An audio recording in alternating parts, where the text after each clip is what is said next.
ความสุขก็เปลี่ยนเป็นทุกข์ขึ้นมาทันใดจากที่เคยมีเจ้าข้างกายก็เหลือเพียงความว่างเปล่าจะคืนที่แสนอบอุ่นกลับกลายเป็นคืนที่แสนแนบหนาวถึงท้องฟ้าจะมีหมู่ดาวแต่มันก็สูญเงียบเหงา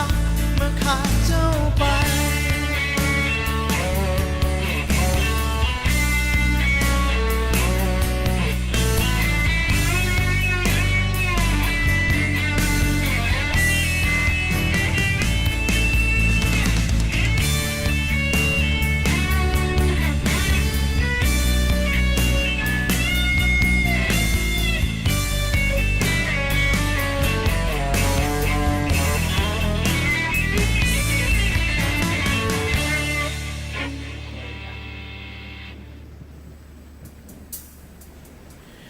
จากที่มีความสุขก็เปลี่ยนเป็นทุกข์ขึ้นมาทันใด